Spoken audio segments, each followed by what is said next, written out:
All right, guys, here we are. We're live. It is recap time from this past week. Of course, the highlight of the week was me beating the ever living shit out of Kevin. Just almost scored more points on Thursday than Kevin scored the entire week, and I only had two guys going Thursday. You might have noticed the thumbnail was the sun god, Amon-Ra St. Brown. Probably the number one receiver in fantasy rest of season. Just absolutely dominant showing on a team that's going to keep running the score up. They got some more competitive matchups coming up. I expect them to have to throw a little bit more, and that's going to lead to more fantasy goodness for Amon-Ra. Saquon Barkley destroyed the Washington Commanders. Everybody saw that coming, and then it happened. It is what it is. What's really scary about my team is they haven't even really gotten rolling yet. Christian McCaffrey's still getting used to, his normal workload. Travis Kelce had his worst game of the season. Jalen Waddle won't be in my lineup ever again, so that's a plus. And DK Metcalf had kind of a down game. So, the ceiling on this team is higher than any other team in the league. I expect to finish the season in the playoffs with the most points scored. Kevin, really down week for his guys. We'll see if he can turn it around or if he just curls up into a ball and cries himself to sleep. I don't know. We'll see what happens. But, man, that was an ass kicking. Speaking of ass kickings, Trey beating Paul comfortably with only scoring 66 points is wild. These are the two worst teams in the league. Trey gets the dub easily. Paul, he only had one player leave with injury. This is just a really bad team. Kirk Cousins, I don't know, man. I'd probably go ahead and cut him loose, but you got Kyler Murray coming back next week. You got Sam Laporta coming back. In theory, things will get a little better for Paul. But then you look at Kareem Hunt's probably going to the bench. Isaiah Pacheco should be back this week, which means that's all she wrote for Hunt. Ricky Pearsall isn't ownable at all, apparently. He's just a total bum. On Trey's side of things, Nico Collins had a couple bombs called back from penalties. Nico's going to be a stud down the stretch. Quentin Johnston, huge, looks like a must start on his bench here. I mean, Trey could knock some people off down the stretch here, guys. He really could. Steve beat Jason. Monster performance from Joe Mixon. What are you going to do? Joe Burrow and Jamar Chase continue to dominate, making Jason one of the scarier teams in the league.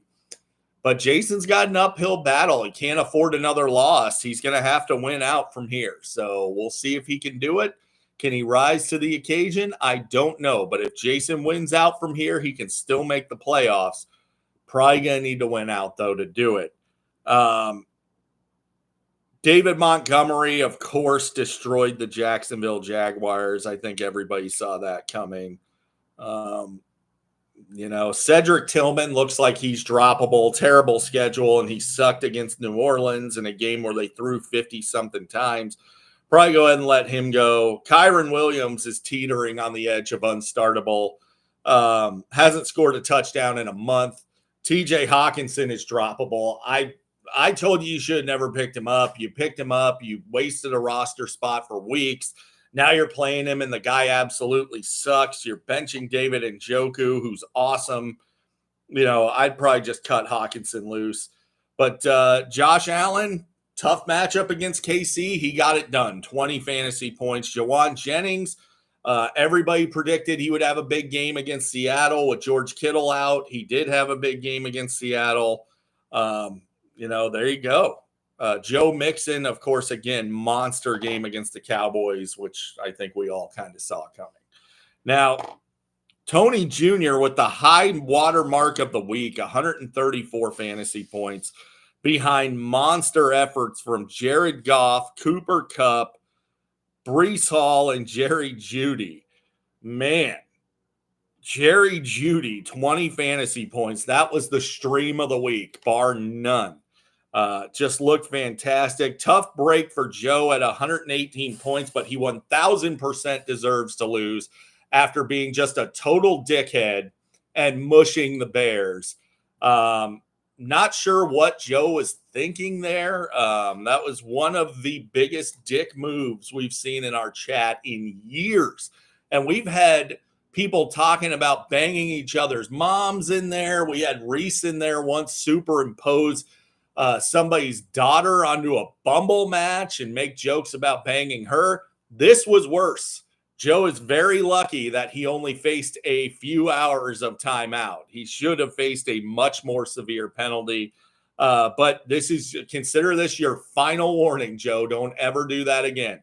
So, tough luck loss for Joe, but karmatically, he 1,000% deserved it. And I'm glad his season is basically over.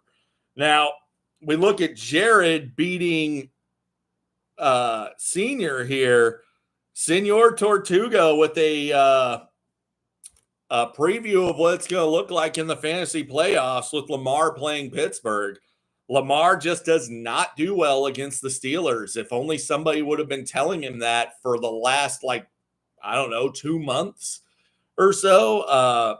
But, he knows better than I do, and he knows better than what the stats say. So he'll probably roll him out against the Steelers and lose in the first round of the playoffs. This, as far as regular season, this didn't really do anything. Senior's still in first. Would have been nice for me if you could have knocked off Jared and done your part here for the Welch dynasty, but whatever. I'll take care of Jared myself in week 15 since you couldn't get the job done. Now, James Cook against Kansas City, he was inefficient, but he still put up 14.7 points. Tough matchup. Gotta love the production there. Josh Jacobs destroyed the Bears. Not super surprising. And the Houston D dominated Dallas. So those are your pluses. Tank Dell, I don't know why you keep rolling that guy out there. Tank Dell sucks. Now Nico Collins is back, and you're still rolling out Tank Dell. Ugh, God. Who sits Xavier Worthy, by the way? I mean, I just started Xavier Worthy. But in any event, on Jared's side of things, despite down performances from Jones and Kamara, he still managed to score 119 points behind Justin Herbert, Puka Nacua. Great stream with Elijah Moore, Brock Bowers dominating your Dolphins. Just an all-around good effort from Jared's team. And, Jared's got a decent team and currently is in playoff positioning. So we'll see how that goes moving forward. And there you go, guys. There is your quick and dirty recap. And I will see you guys on Thursday for a great matchup preview. I'm already planning out some amazing things. See you then.